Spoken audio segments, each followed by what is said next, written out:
Well, good evening, everyone, and welcome to Beyond the Exhibit in partnership with the National Veterans Memorial and Museum. This is going to be the first of four in this series where we are going to take some of the central themes from the 20-Year War Museum exhibit and the book that your host this evening, Tom Amenta, was one of the co-authors. And through the series, you'll also be joined by my fellow co-author, Dan Blakely.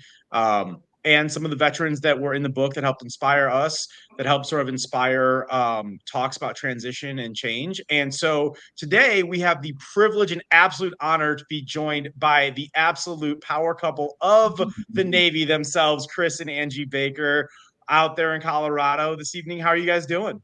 Great, Tom. Great. Thanks for having us on. Awesome. Well, thank you for kicking off the maiden voyage here of the Beyond the Exhibit and for the transition talks. And so to sort of start, can you give everyone just a little bit about both of your backgrounds, how you met, because I know that's sort of interesting and sort of ties into both your journey in the Navy. Go for it. All right, I guess I'll start. I have a little bit longer path than Chris does. I went to the Air Force Academy with the dream to fly. And my graduating year 94 was when the Clinton cutbacks hit and our pilot numbers were reduced from 800 slots to about 150 slots. So I did not get a pilot slot out of the academy. I did contracting out of Hanscom Air Force Base in Massachusetts. And I continued to apply for Air Force boards and did not get selected. I did get selected for Air Force Navigator training. So when I went down to Navigator training, which was at that time combined with Naval aviation training down in Pensacola, I was sitting in my seat and right next to me was a fellow Air Force Academy graduate, Mark Toriano, in a Navy uniform going through Naval Aviator training to be a naval aviator. So I asked him, hey, how'd you get this? How'd you do this? He explained who he talked to, all of his paperwork. And I essentially called the same people and they said, if you're physically pilot qualified, we'd love to have you. So I did all those hoops and through some paperwork and some waiting, I returned back to complete aviation training in the Navy. It's awesome. So I was at a International Beers of the World party. Slightly different. So I grew up in Dayton, Ohio, and I actually I got a caddy scholarship, a golf caddy scholarship called the Evans Scholarship to college. Didn't really know anything about ROTC or OCS or the service academies. And then afterwards, I moved to Chicago and worked as a consultant for a company. About 10 months in, I realized that flying a desk wasn't for me. And I truly was at an International Beers of the World party. And I met a guy who was in the Navy as a backseater, an NFO in the EA-6B Prowler. And I was kind of lamenting to him my lot in life. And he just said, why don't you quit your job and join the military and fly? I said, that sounds good to me. So I went in and gave him my 2 weeks notice and I took all the tests. I stayed in Chicago. I started to fly. Actually, he was a flight instructor on the side, building hours to ultimately become a commercial airline pilot himself. And so I started flying with him and I found a job caddying nearby so I could make some extra money and took my test for the Navy. And 2 weeks later, they said, we'll take you as a pilot. And I didn't know how lucky I was, obviously, until I met people like Angie, who really did it the hard way. And I'm just, all the luck of the world. It's just timing and luck. I was just going to ask, so let me get this straight. We have an Air Force Academy grad who has to scrape by and work her butt off. And then we've got the golf bro that went to a beer party and just ended up flying. Yeah. Military is a beautiful thing, right?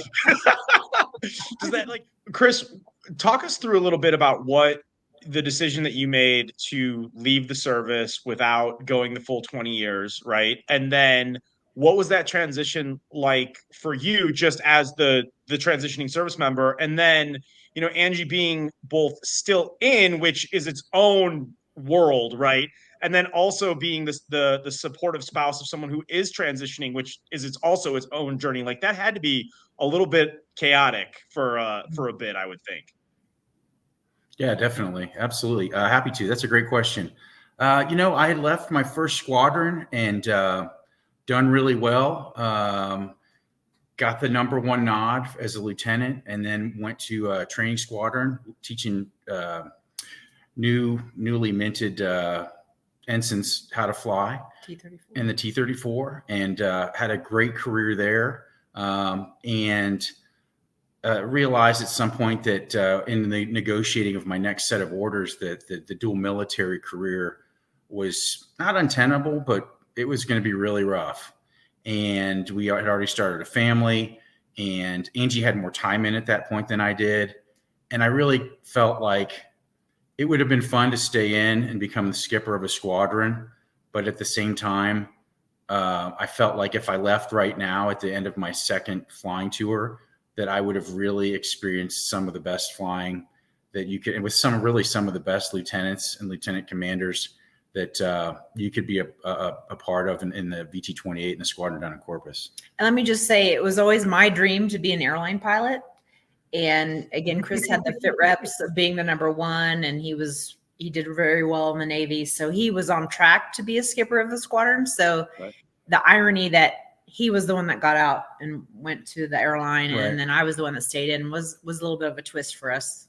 I definitely feel that the 9 years that I was active duty, I really felt like I learned what it meant to take care of the people that I work with. And that really, I mean, it certainly helped me with my fitness reports, but it was a life lesson too.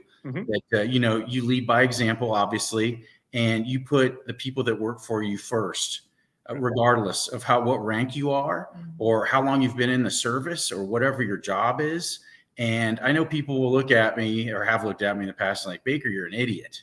How did you do so well? And I'm like, well, it's easy. I just put my people first. And then at some point that word of mouth filters up, I guess, to the leadership. And they're like, well, Baker gets it. He understands that it's not about him, and it isn't. And I took those same lessons when I went to Southwest Airlines in 2006. And it's the same, because you're working with people. You might be the captain or the first officer, but that doesn't mean that you don't have an obligation to take care of the people that you work with, whether it's the gate agents or the flight attendants or the mechanics or whomever. So, and you're still at Southwest, correct? That's true. I just passed 16 years, April 19th. Yeah. It's been great. Amazing. It's flown by. Really has. What, I guess I kind of want to know a little more, like, what inspired you to make that career shift? Because I think that's one of those things that people miss sometimes, where it's like, you can change your career in the military, right? Just because you happen to be Navy or in the military, it's still a career shift, which I think is super relatable. And then also, you're doing it in the confines of this other structure, and you're definitely getting paid less because you're not out on the open market, right? Like, there's a lot that goes into this. Can you sort of talk us through it? Yes, definitely. So that was a big part of it. The fact that I had gone down a path, and I wasn't as successful as Chris was in the Navy, as far as in the line community in my squadron. But I think you can make the argument too that part of that was because we were married and wanting to be co-located, right? Which is another story. So that is a good part of the story. So because I was already in the military ahead of time, ahead of Chris anyway. So I was an 03 when we met in flight school. I was an 03, he was an 01, an ensign.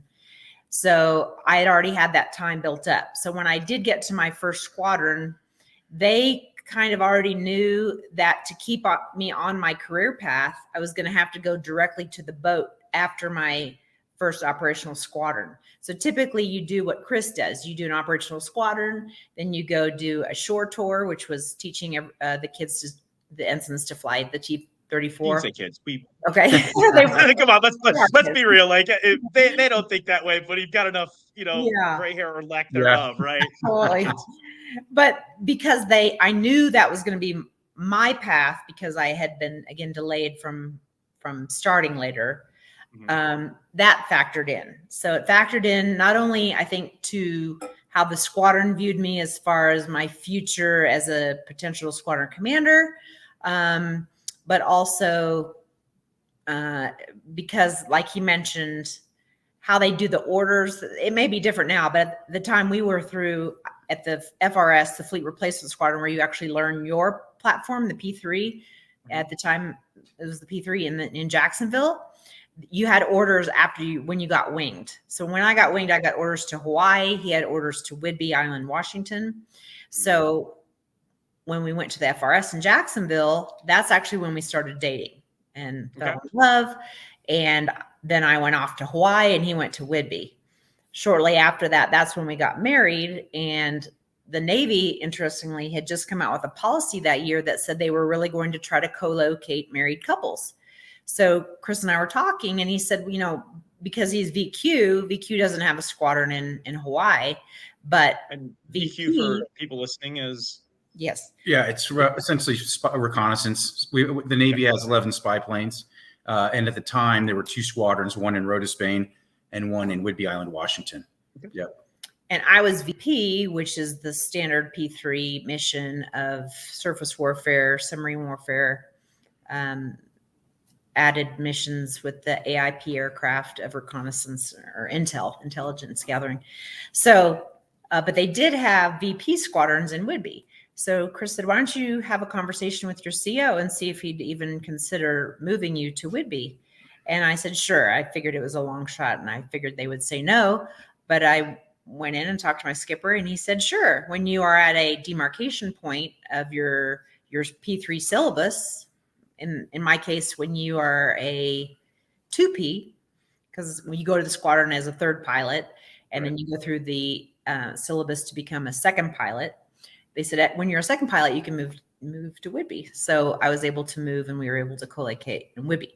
So I was always interested in when all the pilots ever go through their initial swim phys training, like officer and a gentleman with the dunkers, and where you're doing survival training in the water, in your gear. Mm-hmm. I said, that's all about me. I would totally love to do that. I've always loved the health aspect, physiology, anatomy, all that kind of stuff. So it really aligned with really kind of what I wanted to do with my next step of my career. So I got the necessary degree. I applied, I got it, and was able to stay in the Navy that way. Nice. That's awesome. So just a sort of a brief aside, you both deployed to Operation Enduring Freedom. Did you go on the same tour or did you go on different tours? So interestingly, the reconnaissance world is kind of the redheaded stepchild of the flying world. We would only, and I didn't know this at the time, again, luck, but we would only deploy as a detachment for 60-day intervals, and then we'd come home. And the rest of the Navy, as far as I know, was a minimum 6-month deployment. So we did actually, to answer your question, we did actually overlap. In fact, one night in Afghanistan, we figured it out that we were actually flying airborne at the same time in country. And so, but we kind of lived like rock stars at the time. And, as quickly as the door opens, it shuts. I was living in Bahrain, out in town, and Angie was down in Masira, Oman, I think living in like a tent, and it's just one of those things, but we absolutely deployed at the same time. And I don't, how many, did you do one deployment or 2? I can't remember. So I did 2 6-month deployments, but they were tri-site? Because when I had moved to the VPs from Hawaii to Whidbey, the cycle was again another Japan deployment, but because they were supplementing the Operation Enduring Freedom with the squadrons that were there, we got to go to help support those other squadrons. I think we were there for maybe 1 to 2 months, but that did overlap when Chris was there. They were actually able to stop in Oman for a gas refueling. Yeah, and so we saw Angie. Each other. We were doing a mission up in the Red Sea and didn't have the legs to make it back to Bahrain. So luckily we got stuck for a little bit in Masira, and everybody was super excited because they knew that Angie was there and I'd get to see her because she was on 6-month, obviously, tour. And, it's interesting how it all works out. I mean, I think I did probably 4 tours or 4 detachments to the Middle East, at least probably while I was in the VQ world. And then, you try and juggle that with Angie's 6-month schedule. And it kind of worked out as opposed to both of us running on opposite 6 months where we wouldn't maybe see each other for a year. So the frequency of, even though I was going to the Middle East maybe more. The 2 months on, 4 months off or so really kind of worked for us as a couple. Yeah. It was kind of a blessing in disguise. But it was obviously very difficult, just like any family deals with coming on and off deployments and right. Reconnecting and who is this stranger that I'm supposedly married to? That was very difficult. And thank goodness at the time we didn't have kids to add to that difficulty. Mm-hmm. But yeah, I know obviously the men and women that do deploy and have families, it's incredibly difficult to be gone for 6 months and then back to be reunited with a stranger. So, I mean, I think that's actually a sort of a great transition to the initial transition that Chris, that you had, and then Angie eventually that you had, and you both give some great advice both in the book that we did, and then also carried on into the exhibit at the National Veterans Memorial Museum about knowing what you want to do before you leave the military. And Chris, can you talk us through a little bit of how you knew that you wanted to be a pilot? I mean, you've been at Southwest for 16 years, so clearly this your career path has sort of worked out. Like, I know you'd mentioned earlier that you had the fitness report, so like that was going to be very attractive to the airlines. But sort of talk us through like that process of, as the two of you made the decision, like, okay, you're leaving, right, Angie's going to stay. Like what that was and what the planning process sort of looked like for that. Well, I think part of it is not because I wasn't enjoying myself in the Navy, but at the same time, I also was kind of like, I don't want to look back on my life and think, what if, what if I had, and 2006 was not a great time to get out, brother. I mean, it was still reeling from the 9/11 apocalypse into the airline industry. I did not have a job anywhere. I actually had gone up to Russia Reserve Squadron because I knew Angie was staying in, which was huge to have some stability. That was a comfort. Actually. Yeah, it was nice. So I could kind of go out because most of my buddies were like, I don't know, man, that's not really, I think Southwest was hiring and maybe one other airline. And I went to this, meet and greet in Corpus Christi, Texas. There's probably 1,000 guys that look exactly like me. And Southwest is doing the Dog and Pony show. And afterwards, I took the time to write a thank you letter. If you can believe this story, I still don't. I wrote a thank you letter to the lady from Human Resources who was running it. And I don't know, maybe a month later, I happened to be in Orlando at a convention, passing out my resume to to not the commercial, but the corporate world, and thinking maybe I could get a job flying for corporate. And I get this phone call, and it's the lady from Human Resources. She said, I want to thank you for sending me a thank you letter for taking time out on a Saturday to come down to Corpus and talk to all you pilots. And we got your resume here, and we'd love to have an interview with you. So Heather? It was not. It was someone else. But gratitude means a lot.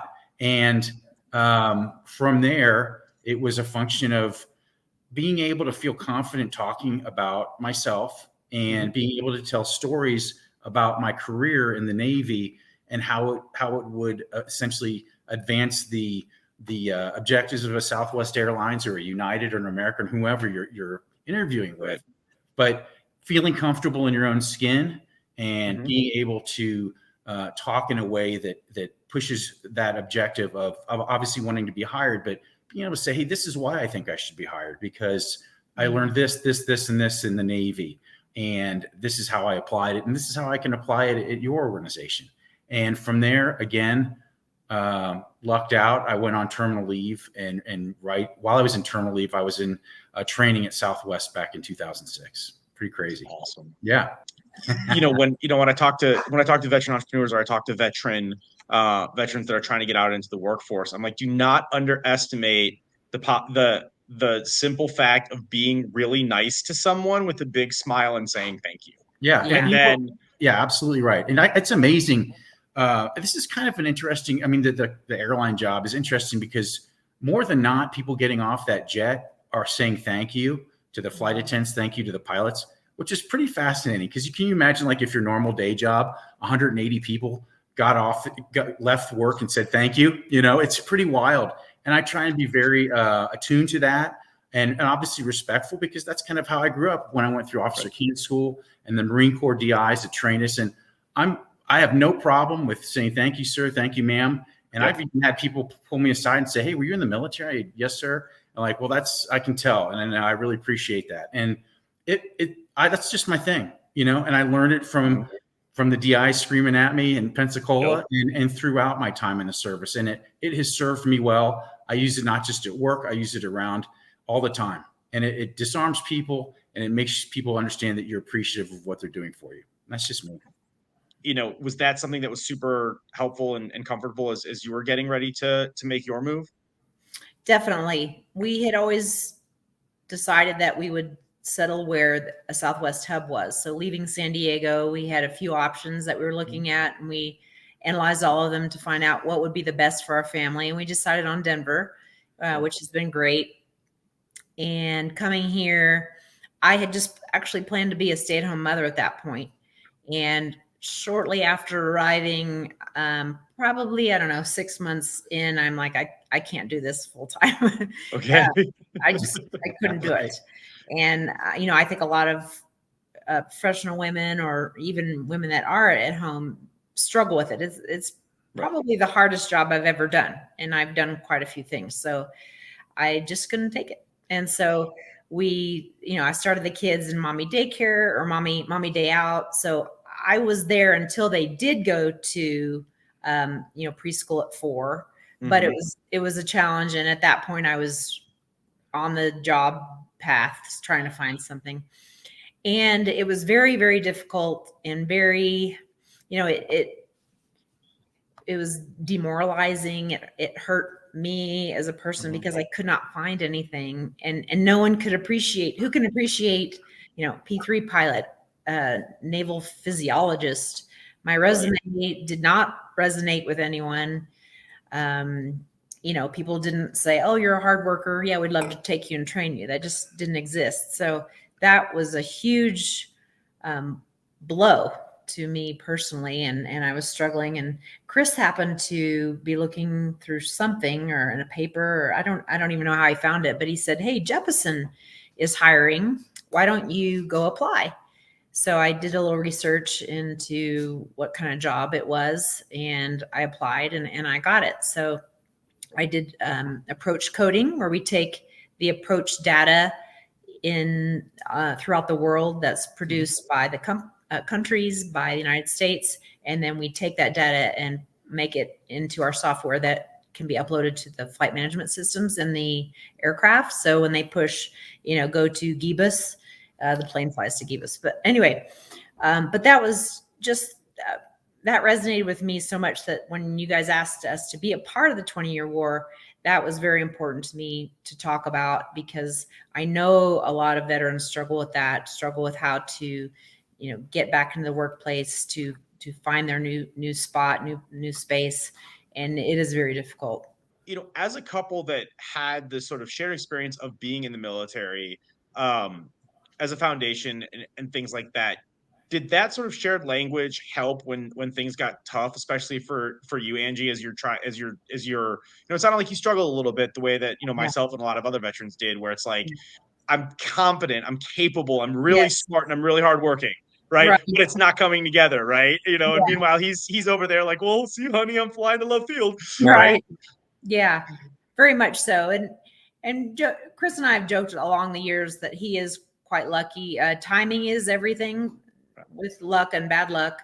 I do now, looking back on my career, feel that that was meant for me, that career path was meant for me, and where it brought me and how it brought me to, obviously, to Chris and in our future. But I think that's one of the bigger problems to solve for veterans, especially when we're talking about mental health and suicide. When you don't feel like you belong, you don't feel like you can assimilate, you can't feel like you said, I'm a competent person. I know how to get things done, and how do I transition that into a job that I'll kick ass at, but no one's going to give me the opportunity to do it. So, but it was comforting knowing, obviously, we had a paycheck coming in, especially with 5 children, and to have that ability I was gonna say they're right behind you, man, and like that's all you guys. Okay, like I am. Yeah. that baby, he's Ted. I don't. Yep. And everything you guys have said is absolutely correct. But I feel like my time in the military, or anybody's time in the military, for the most part, definitely, I hope, gives you the confidence, the problem solving, to feel like, even though in a situation like Angie's, you can fall back on your experience, your shared experience with your brothers and sisters in arms, and get through it and not quit. And this is aside from the mental health aspect of it or PTSD, but I go back and think about some of the challenges I had when I was in the military, even to this day. I'm like, you know what? I've got this. I can figure this out. And a lot of guys that I fly with are like, why aren't you losing your mind right now? Nothing is going right. Absolutely nothing. I'm like, brother, we are not getting shot at. Yep. We're here. Everybody's safe. So I guess the bottom line, it's perspective. It's exactly right. What did you say? It is perspective. And you have to maintain perspective all the time as much as possible. And it is a struggle. I get it. But maintaining your perspective and believing in yourself and that what you've gone through in the military gives me confidence moving forward in my job as to being able to overcome the obstacles and hurdles that are bound to come your way, just as the way it is. And that's what I like and would like to see more of, actually, is veterans helping veterans, because we know what we're capable of. We know what the veterans bring to the table. So, those resources that connect veterans to those organizations where, you get some of the support into roles that are wanted. Didn't Robex, since you were a veteran, they're veteran supported. Yeah. So Chris, my shirt here. So after being at Jeppesen, affected by COVID, we were working from home. It was great. I enjoyed the mental puzzle pieces that I would have to solve with the approach coding, but I was looking for more, and I had always wanted to open a business. I didn't mind if it was a franchise because I knew I probably needed that help and support. So I looked at franchises. When we were stationed in San Diego, there was a Robex that I would frequent. I would get wheatgrass shots and ginger shots when I was pregnant and wanted to eat healthy. And so I looked into opening a Robex franchise here in Denver. They didn't have any. And so we signed a 5-deal agreement, 5-store agreement. And I have my first one open in Parker, Colorado. And it's been a wonderful learning experience. Not everything's been perfect. Not everything's flowed easily, but it's one of those, again, great learning experiences, great opportunities that I am only able to do because of Chris's job. And they value the fact that you're a veteran. Yeah, they did. Which is awesome. And they supported that. So that was great. Well, veterans historically succeed at a much higher rate in entrepreneurship than non-veterans. Not to say that there aren't very successful non-veterans, but that is one of those things. And I think it goes back to what you said a second ago, Chris, is that problem solving and that perspective of, I say it to people all the time. We are all going to go home and sleep in our bed or go back to a nice hotel room and sleep there. We are not getting shot at and no one is going to die. Because this is a problem. Everyone take one extra big deep breath and let's start working the problem. And I do think that's very unique to the veteran community. Agreed. So, all right. This is something that I got to know though. I've got to ask a couple of questions about this. It's so who's the better pilot? So I know he flies still, but who is the better pilot?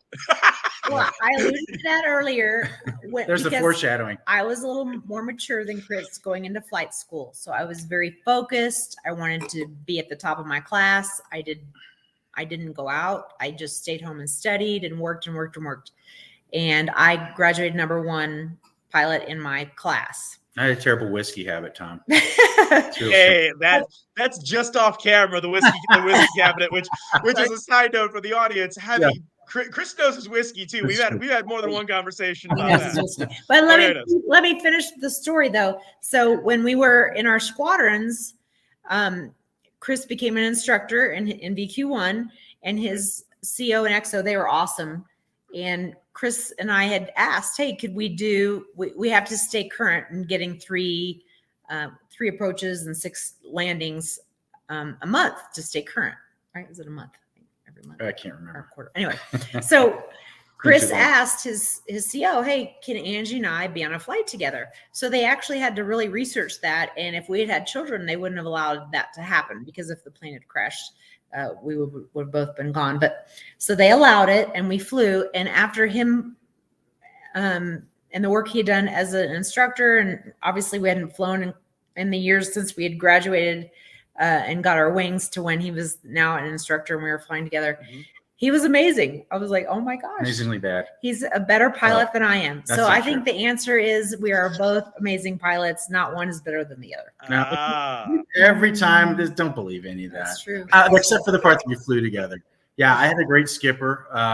But I'll tell you what, I mean, because Angie and I were paired up together, and that was purely luck. We were in a hangar in Corpus, and they're like, Erickson, Baker, you guys are flight partners.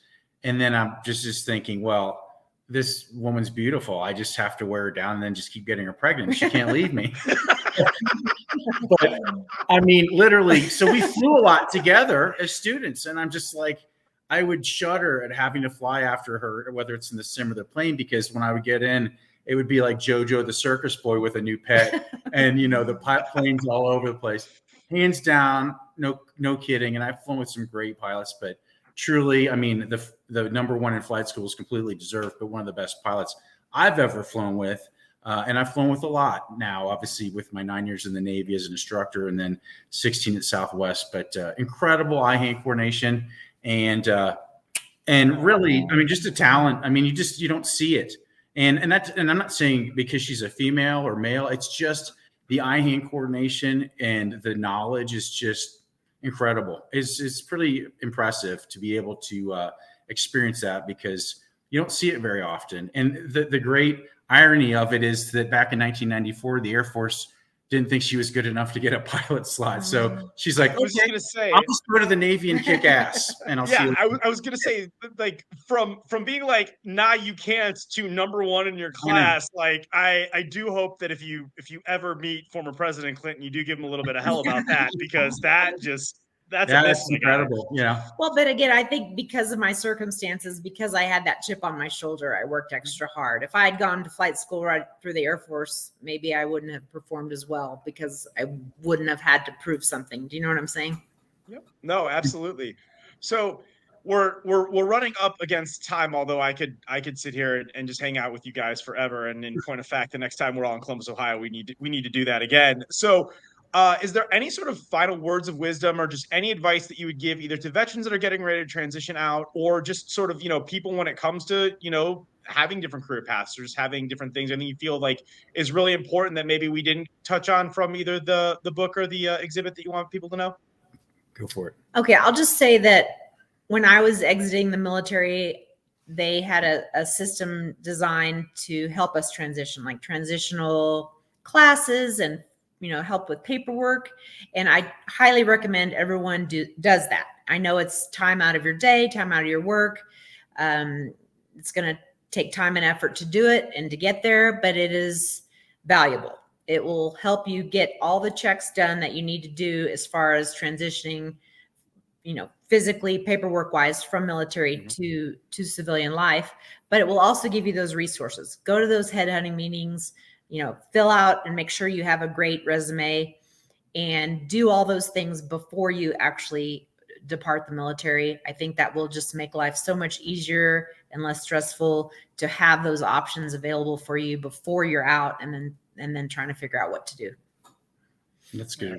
Yeah. And probably just reiterating, but believe in yourself, believe in where you came from, have perspective, show gratitude, and don't ever quit until you find what you need and where you want to be in life. Because I didn't. I obviously there was some luck involved, and I gave it my all, and it's been life changing for me and for my family. And I love veterans. It's just a blessing to meet them, blessing to talk to them in the airports, and it's just an honor. And I really appreciate your time, Tom. Yeah, I just want to say two more things, or one more thing, 2 more cents. For all you veterans, you are awesome.